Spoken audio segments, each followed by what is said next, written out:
Salut l'équipe, c'est officiel, Paris affrontera en quart de finale l'Atalanta. Alors aujourd'hui on va voir comment ils jouent, leurs forces, leurs faiblesses et donc comment on va devoir jouer le Paris Saint-Germain et avec quelle équipe pour les battre. Alors accrochez-vous bien, on est sur une des vidéos qui m'a demandé le plus de travail et que vous allez adorer. C'est parti. Caillou de coke, rencontre montagne de caviar. La Rousseau t'a donné son plan de carrière.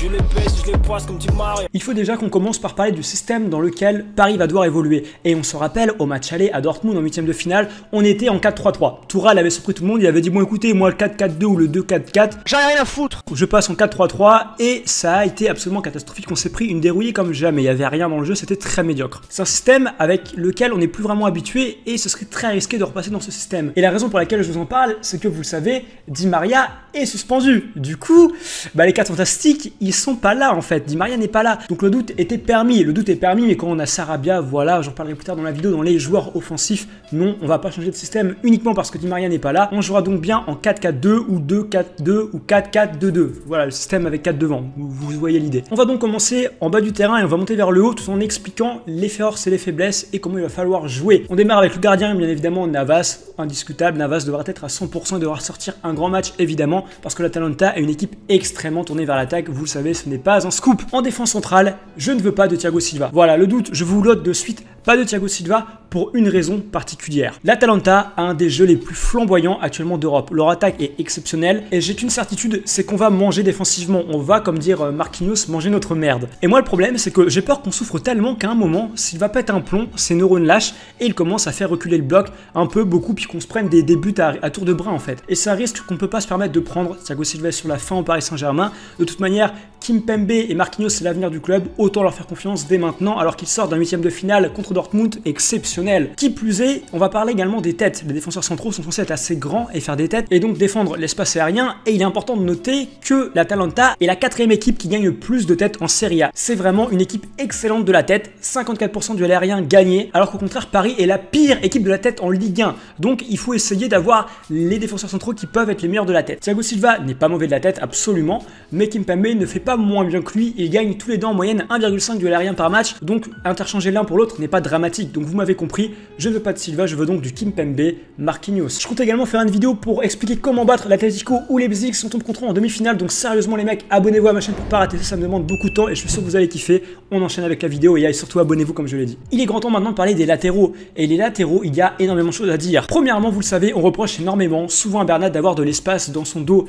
Et là, ce qu'il faut noter, c'est que l'Atalanta est une équipe qui, en contre-attaque, eh bien, n'est pas si bonne que ça. J'en parlerai après, mais dans d'autres domaines, ils excellent dans le jeu offensif, mais les contre-attaques, ce n'est pas un de leurs points forts. Ils marquent très peu de buts en contre-attaque par rapport au nombre d'occasions qu'ils créent. Donc évidemment, Bernat ne va pas pour autant faire aucun retour défensif. Évidemment que Bernat va devoir courir, se bouger le fion pour couvrir son côté. Mais ce n'est pas dramatique si Bernat n'est pas le joueur le plus rapide et qui a le plus de reins, le plus de souffle pour faire les retours défensifs les plus rapides. Qui plus est, du fait qu'il ne soit pas excellent en contre-attaque, on peut supposer que l'Atalanta Bergame n'est pas une équipe très rapide. Et en effet, j'ai été voir les notes Opta des différents attaquants et on peut s'apercevoir qu'excepté Zapata qui est extrêmement rapide, globalement leurs offensifs sont pas extrêmement rapides. C'est un point à prendre en compte. Oui, ils sont excellents en attaque, mais il faut également souligner les points où ils ne sont pas bons pour bien comprendre comment on va devoir les contrer. Et justement, je veux un Kerr qui pour autant sera très défensif, même s'ils sont pas bons contre-attaque. Kerr est plutôt bon défensivement, plutôt serein.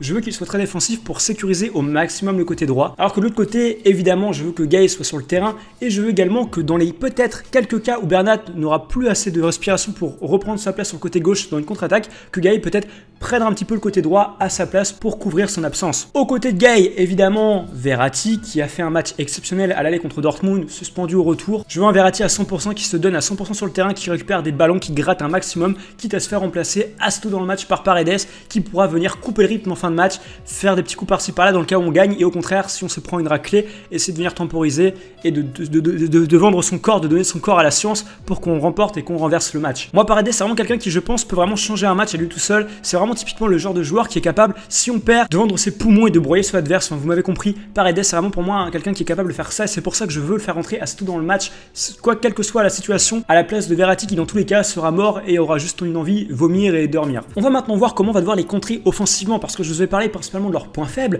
mais il faut maintenant qu'on parle de leur qualité. Qu'est-ce qui fait que l'Atalanta Bergame est une équipe si forte, si puissante? Eh bien, déjà, premièrement, c'est l'idée qu'ils tirent énormément. En Serie A, c'est l'équipe et de très loin qui tire le plus avec près de 20 tirs par match. C'est énorme, personne ne fait vraiment mieux en Europe. Il va donc déjà falloir faire quelque chose d'assez basique, c'est monter évidemment, et ils ont intérêt de le faire sur le porteur du ballon, parce que oui, ils adorent tirer d'assez loin, et ça les mecs, c'est ultra important de pas se prendre des frappes bêtes, et ça les mecs, c'est souvent quelque chose qui nous a manqué contre le Real, je me rappelle en 2018, où on montait pas sur le porteur du ballon, et on s'est pris quelques buts bêtes parce qu'on n'était pas assez réactif. De même, il va falloir avoir un marquage exceptionnel sur les joueurs qui ne portent pas le ballon pour prévoir à toute passe clé et ne pas se faire prendre de vitesse. L'Atalanta Bergame, c'est une équipe qui a un jeu de passe, mais un jeu de passe assez particulier. Ils sont pas là, tu vois, en train de faire des passes pendant une demi-heure comme le fait actuellement le Barça sans créer aucune occasion, parce que moi depuis des années, depuis 2-3 ans, le Barça, bah, ils sont là à faire des passes dans la surface adverse et puis il n'y a pas vraiment de danger. L'Atalanta Bergame, eux, ils font pas des passes toute l'année, ils prennent pas 20 minutes pour construire une action, ils ont un jeu qui est très latéral. Oui, ils ont un jeu de passe exceptionnel, mais eux, il y a vraiment quelque chose qui arrive souvent à la fin. Soit ils tentent une frappe, s'ils n'y arrivent pas, soit ils arrivent à percer les défenses adverses, mais dans tous les cas, ils restent pas à faire 40 passes en attendant qu'il se passe quelque chose. Eux, ils sont directs, ils perdent pas 20 ans. Il va donc falloir marquer les adversaires pour justement, comme je le dis, prévoir ce genre de passes clés qu'ils affectionnent tant. Malgré le fait qu'ils aient un jeu à risque et qu'ils tentent des passes assez risquées régulièrement, c'est quand même une équipe de possession, hein, qui est une équipe qui possède le plus la balle en Serie A. Et preuve en est qu'offensivement, ils sont exceptionnels parce qu'ils ont actuellement 85 buts en Serie A, c'est le record. Et le deuxième, il est seulement à 67 buts. Donc ils ont pratiquement 20 buts de plus que le deuxième. C'est à dire à quel point c'est des machines à marquer des buts. Un de leurs autres points forts qu'on souligne assez peu, je trouve, dans les médias, c'est que, comme je l'ai dit, oui, ils sont pas forts en contre-attaque, ils sont au contraire très bons en attaque placée, mais là où ils excellent également, c'est en coup de pied arrêté. Parce que oui, ils sont bons de la tête, donc pour mettre des buts de la tête, ils y vont, mais pour jaillir sur un ballon, sur un corner, sur un coup franc, ils sont également là. Il faudra être extrêmement vigilant, et l'expérience de Thiago Silva sur ça pourrait nous manquer, c'est vrai, c'est pour ça que j'ai hésité à le mettre. On compte donc sur un Marquinhos patron qui gueule comme il faut sur tous les coéquipiers. Si Neymar fait des roulades par terre et se dandouille la queue tout le match, il a intérêt de leur cadrer comme il faut parce que tout le monde devra défendre sur les coups de pied arrêtés, enfin tout le monde sauf peut-être Icardi, et être réellement en marquage et pas faire semblant. Il va falloir vraiment mordre de l'italien là, ça va pas le faire autrement. Enfin, dernière de leur qualité offensive, je l'ai dit, c'est une équipe qui a énormément le ballon et qui attaque énormément. Pour autant, c'est l'avant-dernière équipe qui a le plus de hors-jeu en Serie A, 1,3 hors-jeu par match en moyenne. C'est vraiment une stat qui est folle. Ça veut dire qu'ils ont énormément le ballon, qui créent énormément d'occasions, mais qui sont pratiquement jamais hors-jeu. Donc les hors-jeu, il va pas falloir compter dessus, il va pas falloir perdre son temps à regarder si on est bien aligné, c'est une perte de temps. Je préfère que tu regardes le mec sur qui tu défends que de regarder si t'es bien aligné, parce que les hors-jeu, ils comptent pas dessus, et c'est peut-être pas une... Enfin, s'il faudra quand même compter dessus, mais il faudra surtout se focaliser sur le joueur qui le colle et pas sur la ligne du hors-jeu, parce que c'est pas quelque chose, c'est pas une erreur qu'ils font. C'est des attaquants expérimentés. Ilicic a 32 ans, Zapata 29, c'est des joueurs extrêmement expérimentés, extrêmement intelligents et ils ne sont jamais hors jeu. Bien, maintenant qu'on a vu comment les contrer offensivement, on va voir comment nous, on va devoir trouver l'Atalanta et leur marquer des putains de buts pour se qualifier. Déjà en une phrase, le jeu du Paris Saint-Germain, c'est tout ce que l'Atalanta déteste. L'Atalanta va faire extrêmement mal offensivement au Paris Saint-Germain, mais pareil, nous, on va les détruire défensivement. En fait, ça va vraiment être un match d'équipe ultra offensive. L'Atalanta, si on regarde leurs faiblesses, c'est que des trucs où nous, on est super fort dedans. C'est dramatique. Déjà, nos attaquants, comme je l'ai dit, vont devoir aider, bien évidemment. En attaque placée, je veux que nos ailiers, qui seront Sarabia et Neymar, vous vous doutez bien, participent réellement et pas en faisant semblant, en collant et en marquant et en emmerdant les latéraux adverses pour vraiment limiter vraiment la casse et éviter qu'il y ait trop de joueurs dans le champ qui puissent apporter du côté de l'Atalanta lorsqu'ils attaqueront. Il faudra pas faire semblant et il faudra surtout le faire bien, n'est-ce pas Neymar? Il n'y aura pas que marquer des buts qui importera, il faudra défendre avant tout et avant ça. Sarabia de son côté, c'est quelque chose qu'il connaît, qu'il a fait en Espagne et sur lequel je n'ai pas trop de doute qu'il pourra le faire et qu'il le fera bien lui de son côté. Parce que comme je le dis, Di Maria est suspendu, donc c'est Sarabia qui prend sa place évidemment. Et également très important, Neymar et Bernat, s'ils prennent un jaune, seront suspendus en cas de demi-finale contre une autre équipe. Donc attention Neymar, attention Bernat, pas de coup de sang Neymar, pareil pour Bernat. On se rappelle de Di Maria qui a pris un carton jaune contre Dortmund alors qu'il était même plus sur le terrain, cet enculé. Sarabia sur le côté droit devra aider Kehrer. Je veux que le côté droit soit vraiment sécurité avant tout, ce sera le mot d'ordre, sécurité côté droit. Guy compensera sur le côté gauche parce que Bernat et Neymar seront tous deux assez offensifs plus que sur le côté droit. Maintenant évidemment comment on va devoir